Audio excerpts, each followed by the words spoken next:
Φίλες και φίλοι, γεια σας.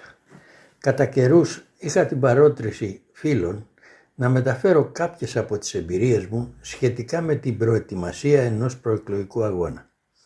Σκέφτηκα λοιπόν ότι κάποιες πρακτικές ίσως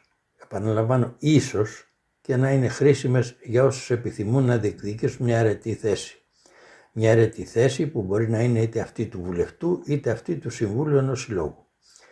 Επειδή μια καλή προετοιμασία απαιτεί και επάρκεια χρόνου, αποφάσισα να μεταφέρω κάποιες από τις εμπειρίες μου για όσους ενδιαφέρει η όποια συμμετοχή στα κοινά και κυρίως των αυτοδιοικητικών εκλογών του Οκτωβρίου του 2028. Θα απευθυνθώ αρχικά σε όσους έχουν την επιθυμία και είναι πρώτη φορά που θέλουν να συμμετάσχουν σε αυτό το ομολογουμένο συναρπαστικό παιχνίδι.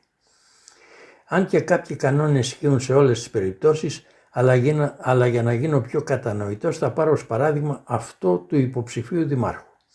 Εδώ λοιπόν γεννώνται ερωτήματα όπως: πώς να ξεκινήσω, πώς να επικοινωνήσω με τον κόσμο, πώς θα πρέπει να κινηθώ για να κερδίσω φίλους, πώς θα αμυνθώ από τα βέλη των αντιπάλων, με ποια κριτήρια θα επιλέξω τις συνεργάτες, πώς θα γίνει η προβολή των προσόντων και πλεονεκτημάτων που διαθέτω, πώς θα γίνει μια οργάνωση του συνδυασμού, όπως επίσης με ποιο τρόπο θα συλλέξω πληροφορίες για τους αντιπάλους, αλλά και πολλά άλλα ερωτήματα που ίσως έχετε κατά νου και θα προβληματίζεστε για τον τρόπο που θα ανακαλύψετε το χρυσό κλειδί που οδηγεί στην προτίμηση του ψηφοφόρου.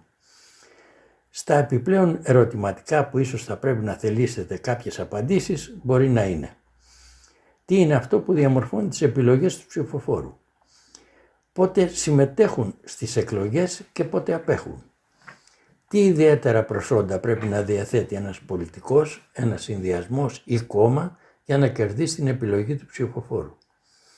Δεν είμαι βέβαια αυτός που εκφράζω το αλάθητο. Απλώς ως ένα βαθμό δίνω πληροφορίες που προσφέρουν λύσεις σε αφιλαραντεύσεις και προβληματισμούς μιας επιτυχημένης μετάδοσης μηνυμάτων στην κοινωνία. Ο τελικός σκοπός σε όλες τις επιστήμες και τέχνες είναι η δημιουργία ενός αγαθού. Το πολιτικό αγαθό είναι το δίκαιο και το ωφέλιμο για το κοινό συμφέρον. Για να καταλήξει κάποιος στη θέση που θα του επιτρέψει να δοκιμάσει τις πολιτικές του ικανότητες, υπάρχει μια πορεία που πρέπει να ακολουθήσει. Θα αναφέρω και κάποιες υποδείξεις αυτής της διαδρομής. Βεβαίως, η πολιτική είναι σαν τη ζωγραφική. Αν δεν έχεις αγάπη και κυρίως ταλέντο, όσα μαθήματα κι αν πάρεις, ζωγράφος δεν γίνεσαι. Και πολιτική με συμβουλές δεν γίνεται, όπως είπε ο Κωνσταντίνος Καραμανλής. Αλλά και ένας άνθρωπος ευγενής δεν γίνεται αν δεν γνωρίζει τους κανόνες της σωστής και καλής συμπεριφοράς της κοινωνίας μέσα στην οποία υπάρχει και συναναστρέφεται. Θα φέρω όμως κι άλλο ένα παράδειγμα. Ένας αθλητής πάλης μαθαίνει από τον προπονητή του τις λαβές. Το πότε και ποιες από αυτές θα χρησιμοποιήσει είναι θέμα δικό του. Καθαρά δική του επιλογή.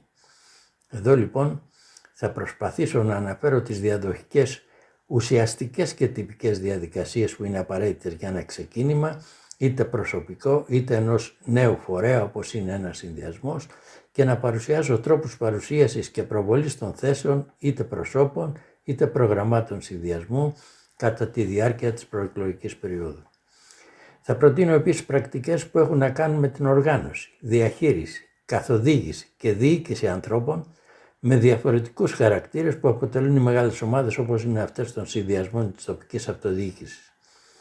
Οι πρακτικές αυτές δεν σημαίνει ότι όλες συμφωνούν με τις απόψεις μου ή τις απόψεις σας, αλλά ο καθένας πρέπει να επιλέγει αυτό που ταιριάζει στο χαρακτήρα, την ιδιοσυγκρασία και τα πιστεύω του.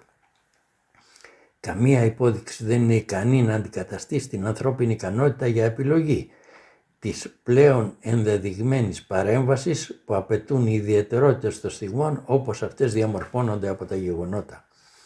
Η προσπάθεια που γίνεται εδώ δεν είναι για να δοθούν έτοιμες λύσεις σε κάποια προβλήματα, αλλά ο τρόπος που είναι αναγκαίος να σκέφτεται και να καταλάβει ο κάθε υποψήφιος στην αντιμετώπιση μιας προεκλογικής πορείας.